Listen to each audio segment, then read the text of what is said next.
आज की वीडियो में हम बात करने जा रहे हैं जो 5 प्रकार के कफ दिए गए हैं, अवलंबक, क्लेदक, बोधक, तर्पक और श्लेषक।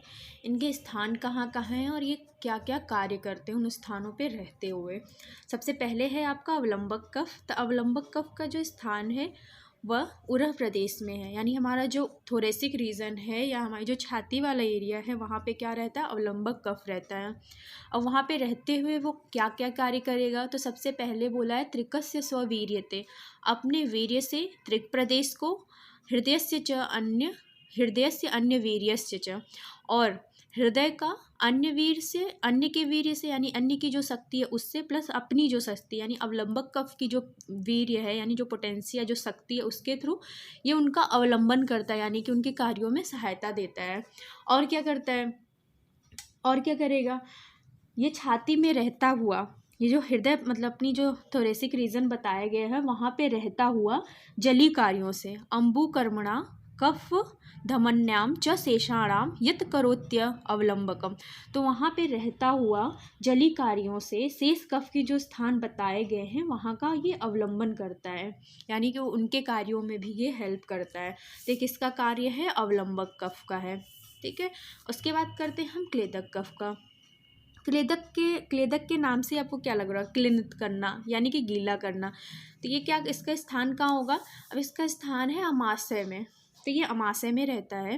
अब काम क्या करेगा, जो भी हम अन्न लेंगे उसका ये क्लेदन करता है और उसका संघात करता है, यानी कि जो हम अन्न खाए उसको गीला करेगा और उसको मृदु बनाएगा। ये किसका काम है, क्लेदक कफ का। और अमाशय और पक्वाशय के मध्य में कौन सी अग्नि रहती है, यानी कौन सा पित्त रहता है पक्वाशय और अमाशय के मध्य में, इससे पहले हम देखे थे। तो वहाँ पे होता है हमारा पाचक पित्त। ठीक है, और वहाँ पे अमाशय में और क्या हो गया, क्लेदक कफ हो गया। उसके बाद बात करते हैं हम, क्लेदक कफ हो गया, उसके बाद करते हैं बोधक। बोधक यानी कि कुछ बोधन से क्या समझ रहे हैं, बोधक कफ जो होता है हमारी रसना यानी हमारी जो जिह्वा है उसमें रहेगा। कर्म क्या करेगा, अब जिह्वा में है तो जो भी रस का हम ग्रहण करते हैं उसका ये ज्ञान कराता है, यानी कौन सा रस है, इसका किसका काम है, ये बोधक कफ का। उसके बाद आप देखोगे तर्पक कफ का। हमारा अगला जो है कफ के 5 प्रकारों में चौथे नंबर पे है तर्पक कफ। अब तर्पक कफ का स्थान कहाँ है, सिर में स्थित होता है, ये सिर में रहेगा और सिर में रहते हुए क्या करेगा, इंद्रियां जो हैं उनका तर्पण करेगा, उनका ये तर्पण करता है इंद्रियों का। ये किसका काम है, तर्पक कफ का। उसके बाद आता है श्लेषक, श्लेष्मा, श्लेषक, तो ये किसका काम है, श्लेषक कफ।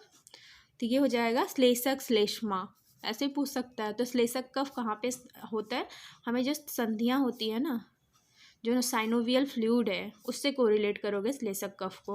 अब कर्म क्या करेगा, कर्म ये करेगा कि जो संधियां हैं उनमें स्नेहन और बंधन का काम करता है, यानी 2 संधियों को स्नेहन प्रदान करेगा, उसमें ड्राइनेस ना आए, रुक्षता ना आए, इसलिए उसमें स्नेहन करता है, नेचुरली स्नेहन करेगा और उनको आपस में बांधेगा। ये किसका काम है, श्लेषक कफ का। तो इस तरीके से आपको याद होगा श्लेषक कफ का स्थान कहाँ है, संधि में, तर्पक कहाँ है, सिर में, बोधक कहाँ है, जिह्वा में, क्लेदक कहाँ है, अमाशय में, अवलंबक कहाँ है, उरह प्रदेश में। तो यहाँ से आप बंद करके आप यहाँ से रिकॉल करो, अवलंबक कहाँ है, उरह में, क्लेदक कहाँ है, अमाशय में, बोधक कहाँ है, बोधन का कार्य कहाँ हो रहा है, जिह्वा में, तर्पक कहाँ है, तर्पण का कार्य, इंद्रियों का तर्पण कौन कर रहा था, तर्पक कफ कहाँ स्थित होगा, हमारे सिर में। श्लेषक कफ कहाँ होगा, श्लेषक का काम कौन कर रहा है, स्नेहन का काम कौन कर रहा है, ये कहाँ पे है, संधियों में। ठीक, इस तरीके से हमने कफ के 5 प्रकार और उनके क्या क्या कर्म हैं उसको देख लिया। इससे पहले हमने पित्त का, फिर उससे पहले हमने कफ का। इस तरीके से वात पित्त कफ तीनों के क्या कहाँ कहाँ स्थान है, क्या क्या कर्म है देख लिए हैं। इनके जो नाम दिए गए हैं उनको भी हमने देख लिया ऑलरेडी, उनको याद करने के लिए ट्रिक्स भी बनाए थे। तो इस तरीके से आपको ये पूरा याद हो गया।